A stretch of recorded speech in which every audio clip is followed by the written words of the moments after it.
আজ 25শে বৈশাখ শুক্রবার কবিগুরু রবীন্দ্রনাথ ঠাকুরের জন্মদিন। এই 25শে বৈশাখ এলেই বাঙালির মন ফুরফুরে হয়ে ওঠে। আমাদের প্রাণের ঠাকুর, মনের ঠাকুর কবিগুরু রবীন্দ্রনাথ ঠাকুরের জন্মদিন।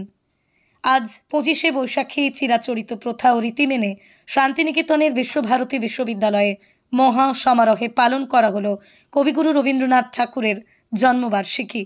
আগে তাপপ্রবাহের কারণেই পয়লা বৈশাখের দিন পালন করা হতো এই দিন, কিন্তু সময় পাল্টেছে, তাপপ্রবাহ কমেছে, ঘর হয়েছে বিশ্বভারতীতে, মাথার উপর ছাদ এসেছে, তাই বেশ কিছু বছর ধরেই চিরাচরিত নিয়ম অনুযায়ী 25শে বৈশাখী পালন করা হয় প্রাণের ঠাকুরের জন্মদিন।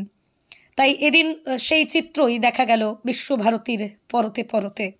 এদিন ভোরেই গৌর প্রাঙ্গণে বৈতালিকের মধ্য দিয়ে কবিগুরুকে স্মরণের অনুষ্ঠানের সূচনা হয়।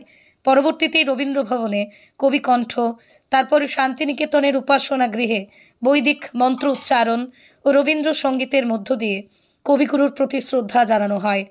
পরে মাধবী বিতানে জন্মোৎসবের অনুষ্ঠান এবং সন্ধ্যায় গৌর প্রাঙ্গণে রবীন্দ্র নৃত্যনাট্য তাসের দেশ পরিবেশনের মাধ্যমে কবিগুরু রবীন্দ্রনাথ ঠাকুরের জন্মবার্ষিকীতে তাকে শ্রদ্ধা জানাবে শান্তিনিকেতন। শরীরের যে কোনো ব্যথা, মেরুদণ্ডের সমস্যা, কোমর ও হাঁটুতে ব্যথা, হাঁটতে সমস্যা দূর করতে আজই চলে আসুন শিওর কিওর থেরাপি সেন্টারে। এখানে ডাক্তার ও অভিজ্ঞ নার্স দ্বারা অত্যাধুনিক যন্ত্রপাতির মাধ্যমে লেজার থেরাপি, টেন্স থেরাপি সহ ইউএসটি থেরাপি ও প্যারালাইসিস রোগীদেরও থেরাপি করা হয়। আমাদের ঠিকানা দহরকুন্ডু, বটতলা, আরামবাগ, হুগলি। যোগাযোগ নাম্বার 8617454644।